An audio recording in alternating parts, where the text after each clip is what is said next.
Eu agora convido a todos a abrirem as suas Bíblias na Epístola aos Hebreus. Abra a sua Bíblia em Hebreus. Epístola aos Hebreus, no capítulo 6. Epístola aos Hebreus, capítulo 6. Eu procederei à leitura dos versos 13 a 20. E esta é a passagem que vamos usar para dar instrução à igreja no encerramento de mais um ano da nossa peregrinação terrena. Hebreus 6, 13 a 20. Pois quando Deus fez a promessa a Abraão, visto que não tinha ninguém superior por quem jurar, jurou por si mesmo, dizendo: certamente te abençoarei e te multiplicarei. E assim, depois de esperar com paciência, obteve Abraão a promessa.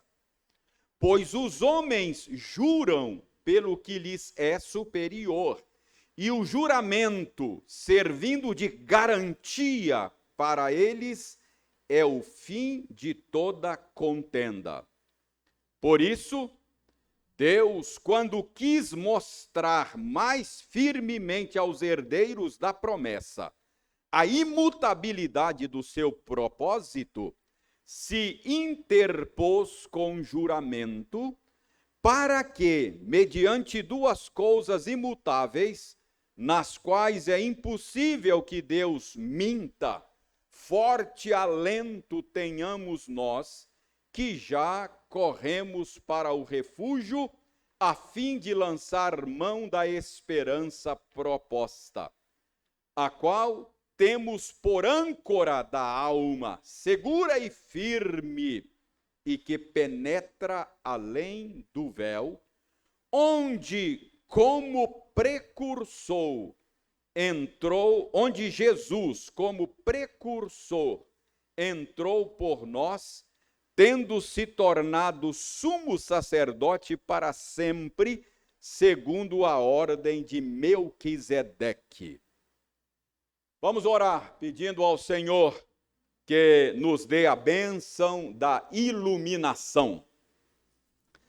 Deus bondoso, damos-te graças por nos permitires nos debruçar mais uma vez sobre a tua palavra. Pedimos-te que tu nos dês uma boa compreensão dela. Ajuda-nos a entender o sentido desta passagem que acabamos de ler, e que tu queiras usá-la de maneira transformadora, reorientadora do nosso coração. Que a tua palavra caia no nosso coração agora, como semente em boa terra, e que ela produza em nossas vidas aquelas transformações, aquelas mudanças que o Senhor deseja. Nós oramos agradecidos, em nome de Jesus, que é a palavra que se fez carne e habitou entre nós. Em nome dele, nós oramos. Amém. Os cristãos esperam a criação de novos céus e de nova terra, onde habita justiça. Esta é a esperança dos crentes. Os cristãos esperam a chegada daquele dia em que o mal, em todas as suas formas, em todas as suas manifestações, será plenamente banido. Os cristãos esperam ver a Cristo face a face. Os cristãos esperam habitar com o Senhor eternamente, num universo restaurado, do qual a morte estará ausente. Mas a respeito desta esperança dos crentes, o apóstolo Pedro previu que isto poderia parecer demorado. E ele previu também, o apóstolo Pedro, que por causa desta aparente demora, nós poderíamos ser zombados, zoados. Segundo o apóstolo Pedro, os zombadores diriam: onde está o Cristo que não vem? Desde que o mundo é mundo, tudo continua do mesmo jeito. Nada de novos céus, nada de nova terra. Pedro explicou a aparente demora, dizendo que esta aparente demora se dá por causa da paciência do Senhor. Mas, irmãos, o fato é que com o passar dos anos, nós podemos ser tentados a duvidar da nossa esperança. O passar dos anos pode conspirar contra a esperança cristã. A aparente demora pode nos levar ao desânimo. Ano vai, ano vem e tudo permanece do mesmo jeito. Ano vai, ano vem e nada de novos céus e nada de nova terra. Irmãos, mais um ano se passou e tudo continua como está. E você pode achar que acreditou numa mentira. E você pode ser tentado a achar que este negócio de novos céus e de nova terra é conversa fiada. Você pode ser tentado a duvidar da esperança cristã. É por isso que, ao terminar mais um ano, eu quero chamar a sua atenção para este texto de Hebreus. A carta aos Hebreus, ela foi dirigida a judeus que haviam se tornado cristãos e que estavam passando por uma situação difícil. Eles estavam pensando seriamente em deixar tudo e voltar ao judaísmo. Por alguma razão, os primeiros leitores desta carta estavam desanimados com a carreira cristã. E nesta passagem, o escritor de Hebreus oferece a eles e a nós também razões para eles continuarem firmes, aguardando o cumprimento da esperança cristã. Nessa passagem, o escritor de Hebreus deseja garantir aos seus leitores que a esperança deles não seria frustrada. Nesta passagem, o escritor de Hebreus apresenta aos seus leitores, os primeiros leitores e a nós também, a razão pela qual podemos nos manter firmes na esperança cristã. E ele não apenas apresenta a razão, mas ele ele nos dá aqui um exemplo da história e, por fim, ele também nos oferece algumas ilustrações, algumas imagens da esperança cristã. Então é isso que nós vamos ver rapidamente agora. Vamos ver a razão pela qual você pode esperar, pode permanecer firme na esperança cristã. Vamos ver um exemplo encorajador na história e vamos ver estas imagens que o escritor de Hebreus usa para a nossa compreensão da esperança cristã. Então, vejamos em primeiro lugar a razão pela qual você pode permanecer firme na esperança cristã. A razão está aí no verso 18. Dê uma olhada no verso 18. No verso 18 é dito que é impossível que Deus minta. Então, esta é a razão pela qual você pode permanecer firme na esperança cristã. Porque é impossível que Deus minta.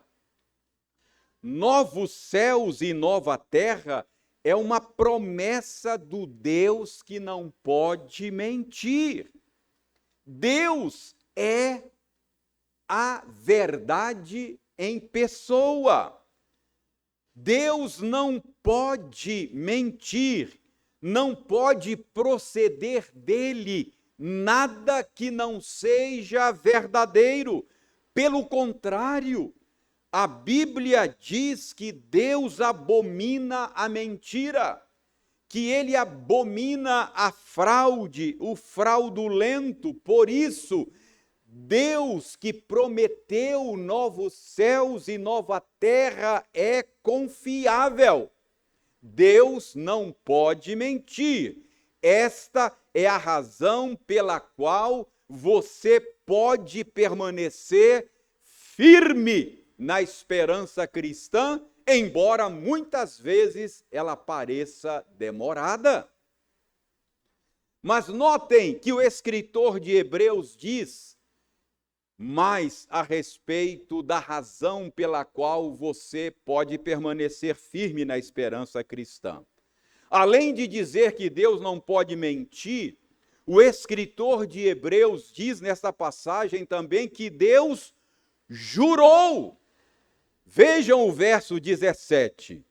Por isso, Deus, quando quis mostrar mais firmemente aos herdeiros da promessa a imutabilidade do seu propósito, se interpôs com juramento. Então, o que ele está dizendo é que para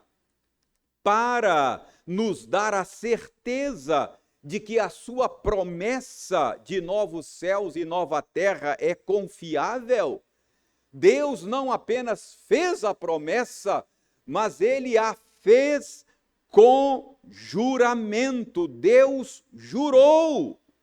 O verso 16 diz que o juramento é uma garantia a fim de que toda contenda se desfaça, a fim de que toda dúvida seja desfeita. Não é assim que a gente faz? Quando você quer que não paire nenhuma dúvida sobre algo que você diz, o que você faz? Você jura. Você jura porque deseja que as pessoas saibam que o que você está dizendo é verdadeiro, é confiável. Por isso Deus jurou, diz o escritor de Hebreus. Irmãos, Deus não precisava jurar. A palavra dele bastaria. Mas é curioso que por amor a nós, por causa da nossa fraqueza, por causa da nossa tendência à incredulidade, por amor a nós, ele jurou. Ele jurou para que você não tivesse dúvidas. Veja aí o verso 18. O verso 18 diz que Deus jurou para que nós tenhamos forte alento. Ou seja, para que nós fôssemos encorajados, para que nós não ficássemos desanimados enquanto esperamos o cumprimento da promessa. Irmãos, que coisa maravilhosa! Que Deus bondoso, que Deus compassivo nós servimos. De maneira terna, Ele faz até aquilo que não precisaria fazer. Ele poderia simplesmente fazer a promessa e pronto.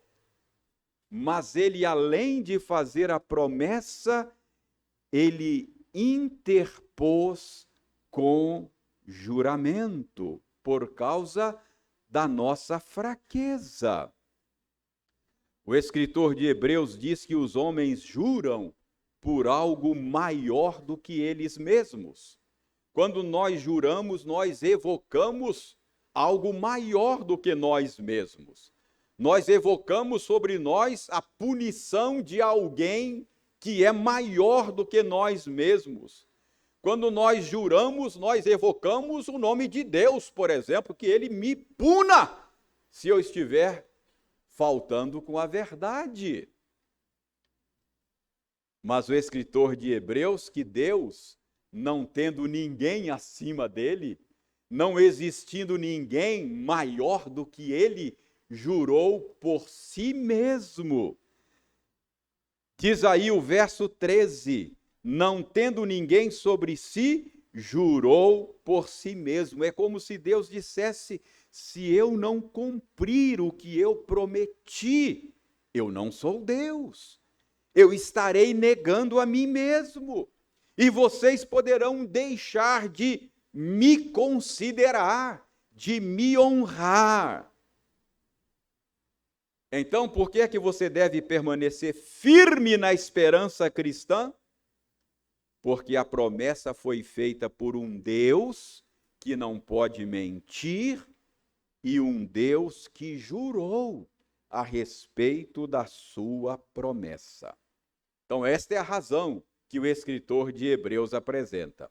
Mas eu lhes disse que ele não apenas apresenta a razão, mas ele dá um exemplo da história. E qual é o exemplo que ele dá? É o exemplo da história de Abraão, para que nós tenhamos esperança. O exemplo está aí nos versos 13 e 14. Todos nós conhecemos a história de Abraão. Deus fez uma promessa a Abraão. Deus prometeu que Abraão teria muitos descendentes. E Deus disse que por causa de um dos descendentes de Abraão, ele iria abençoar toda a humanidade.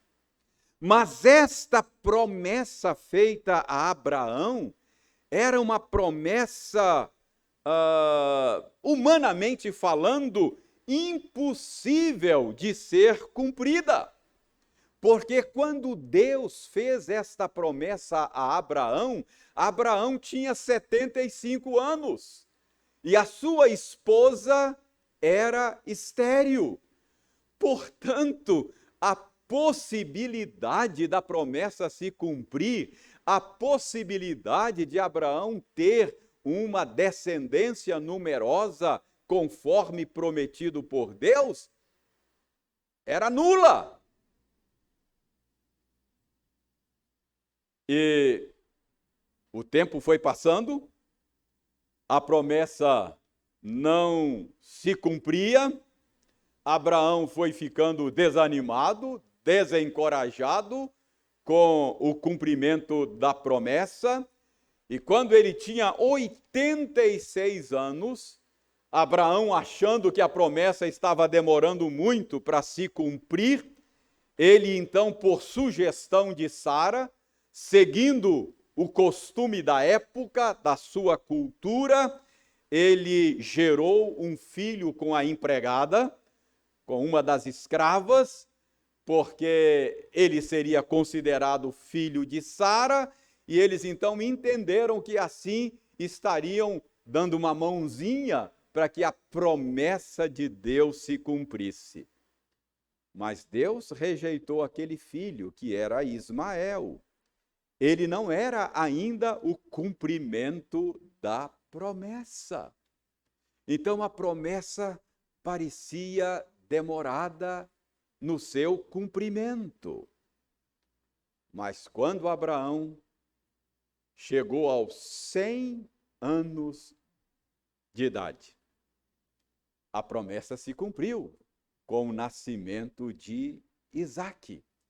Então, o que o escritor de Hebreus quer com esse exemplo de Abraão aí? Ele quer que você e eu compreendamos que, apesar da aparente demora, Deus cumpre as suas promessas. Apesar da demora, Deus cumpriu a promessa na vida de Abraão. Vejam aí no verso 15 do nosso texto, diz o seguinte: e assim, depois de esperar com paciência, obteve Abraão a promessa. Então, irmãos, assim como Abraão, você e eu também devemos esperar com paciência a promessa de novos céus e nova terra, embora possa muitas vezes parecer que está demorando. Deus cumprirá a sua promessa. Finalmente, depois de dar a razão, depois de apresentar um exemplo da história, o exemplo de Abraão, o escritor de Hebreus lança a mão de algumas imagens para ilustrar a esperança cristã. Veja aí o verso 19. No verso 19, ele compara a esperança cristã a uma âncora. Ele lança a mão aqui de uma imagem da navegação, não é? Ele diz que a esperança cristã é a âncora da alma. Certamente você sabe qual é o papel de uma âncora, né? O papel de uma âncora é dar estabilidade à embarcação. Um barco pode ser sacudido pelas ondas, mas ele, se estiver ancorado, ele estará seguro por uma âncora que penetra a escuridão da profundeza do mar e lá no fundo encontra solo firme e dá estabilidade à embarcação. Então, o escritor de Hebreus, ao dizer que a esperança cristã é a âncora da alma, ele está dizendo que é exatamente esta esperança que dá estabilidade ao barco da nossa vida enquanto nós navegamos pelo mar da vida. A alma crente pode ser sacudida muitas vezes pelas ondas do mar da vida, mas ela encontra estabilidade exatamente na esperança cristã, que é a âncora da alma. Em outras palavras, se você abrir mão da esperança cristã, você se tornará um barco à deriva. Então você deve permanecer firme na esperança cristã, porque senão você perde a sua estabilidade. Você se torna um barco à deriva. No verso 20, o escritor de Hebreus diz que Jesus, como um sumo sacerdote, penetrou a eternidade como nosso precursor. Então preste atenção, aí temos uma outra imagem, aliás temos duas imagens aí no verso 20, duas imagens combinadas. A primeira imagem aí o escritor tirou do culto do Antigo Testamento. Ele diz que Jesus, ao ser assunto aos céus, ele penetrou a eternidade como um sumo sacerdote. Então, ele está lembrando aqui um ato litúrgico que acontecia na liturgia do culto do Antigo Testamento. Os irmãos sabem que uma vez por ano o sumo sacerdote entrava além do véu, no Santo dos Santos, era uma sala onde ficava a Arca da Aliança, simbolizando a presença de Deus. Então aquele lugar era o Santo dos Santos, ali não entrava pecado. Uma vez por ano o sumo sacerdote entrava lá como representante do povo, não sem sangue. Ele levava o sangue do sacrifício, depois de purificado, ele entrava na presença de Deus como representante do povo de Israel. Esta parte da liturgia do culto do Antigo Testamento era uma ilustração antecipada, era uma prefiguração daquilo que Jesus haveria de fazer e fez. Ao ressuscitar e ser assunto aos céus, Jesus entrou naquela dimensão invisível da realidade. Ele entrou naquela dimensão onde pecado não entrou, na presença de Deus. E ele fez isso como nosso representante. Ele levou consigo a nossa humanidade. Então, você pode permanecer firme na esperança cristã, porque, de maneira representativa, a nossa esperança já foi consumada. Nós já estamos na eternidade, de maneira representativa, porque Jesus já está lá, e Ele está lá como nosso representante. E aí, além dessa figura litúrgica, o escritor de Hebreus usa aqui uma outra imagem da navegação da época. Ele diz que quando Jesus fez isso, ele fez isso como nosso precursor. Está aí no verso 20. Mais uma vez, o escritor de Hebreus está pensando aqui numa imagem da navegação. A ciência da navegação naqueles dias não era tão avançada quanto hoje.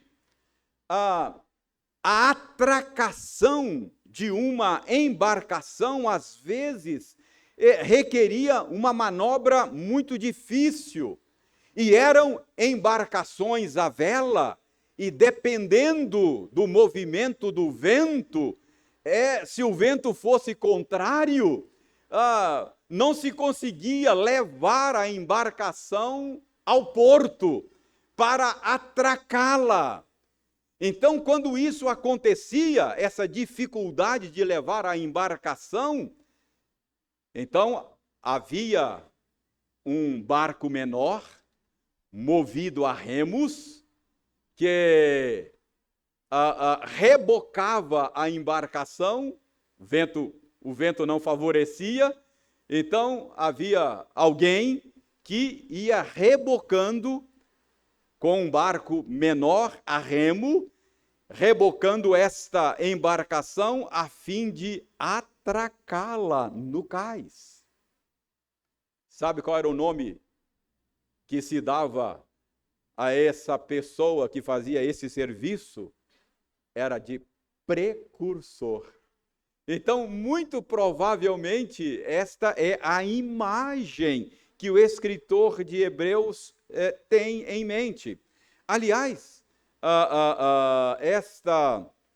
esta imagem, esse papel do precursor, acontece hoje, é muito parecido hoje com o papel de um rebocador portuário. Isso acontece. não por causa do vento desfavorável, porque hoje não é mais embarcação à vela, mas para atracar um navio lá no porto, exige-se manobras muito difíceis. Então, há um barco menor, que é um rebocador portuário, que vai à frente ajudando e facilitando as manobras para que o navio possa atracar em segurança. Então, esta é a imagem que o escritor tem quando ele diz que Jesus penetrou a eternidade como nosso precursor. Ou seja, o barco da nossa vida ainda está no mar. Mas eu posso ter certeza de que eu vou chegar e vou atracar no meu destino. Por quê? Porque o meu precursor já foi na frente. Ele já chegou lá. Ele já está no cais. Ele já está com a corda agora puxando o meu barco e o meu barco será atracado. Jesus é o meu precursor. Ele já foi à frente. Ele já penetrou a eternidade. E eu posso ter a garantia de que eu serei atracado ao destino final. Então, embora nós ainda estejamos navegando no mar da vida, o nosso barco não está à deriva. A nossa embarcação ainda não chegou ao porto, mas o nosso precursor, o rebocador, já alcançou o cais. Então eu posso ter certeza. Então por que você pode ter certeza? Por que você pode permanecer firme na esperança cristã? Primeiro, porque quem fez a promessa não pode mentir. E ele jurou a respeito. Segundo, por causa dos muitos exemplos na história do cumprimento da promessa. E o exemplo apresentado nessa passagem é o exemplo de Abraão, que esperou o cumprimento de uma promessa pacientemente, e ela se cumpriu. Terceiro, por causa destas imagens que o escritor usa, você pode ter certeza de que finalmente o nosso barco será atracado, porque o nosso precursor já foi na frente. Uma vez o meu filho mais novo, Paulo Júnior, ainda era um pré-adolescente, me perguntou assim: pai, se essas coisas que a gente acredita não for verdade, e se isso que a gente espera não acontecer, se a nossa esperança falhar, sabe, eu não me lembro exatamente naquela época que resposta eu dei a ele. Mas o que eu disse aqui hoje poderia ser uma boa resposta a essa pergunta do meu filho. A promessa foi feita por um Deus que não pode mentir. Ele jurou. Portanto, não há chance da nossa esperança falhar. Temos muitas histórias na Bíblia que provam que Deus cumpre as suas promessas. E a história de Abraão é uma delas. Nós ainda não chegamos lá, mas o nosso sumo sacerdote já chegou lá. O nosso precursor já foi na frente, por isso podemos ter certeza. O cumprimento da promessa pode parecer demorado. Ano vem e ano vai, e tudo continua do mesmo jeito. Onde estão os novos céus? Onde está a nova terra? Será que nós não embarcamos numa canoa furada? Irmãos, é claro que não. É claro que não. assim como nós cantamos, devemos permanecer firmes nas promessas do Senhor. Não é assim que a gente canta? Firmes, firmes, firmes na promessa, firmes na promessa.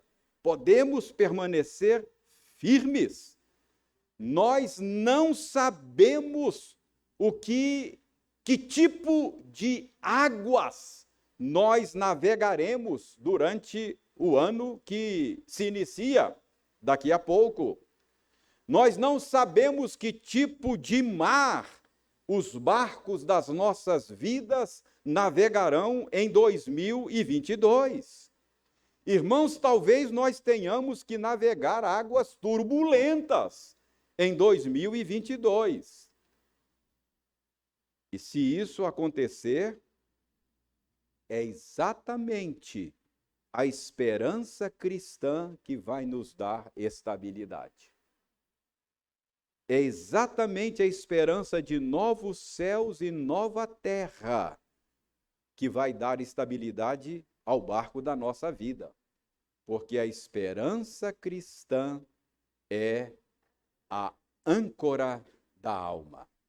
Que Deus nos ajude a permanecer firmes enquanto esperamos o cumprimento da promessa. Promessa de novos céus e de nova terra. Seja navegando por águas tranquilas, seja navegando por mares turbulentos, porque temos esperança e a nossa embarcação haverá de ser atracada no porto onde Cristo já está à nossa espera. Que Deus tenha misericórdia de nós. Amém.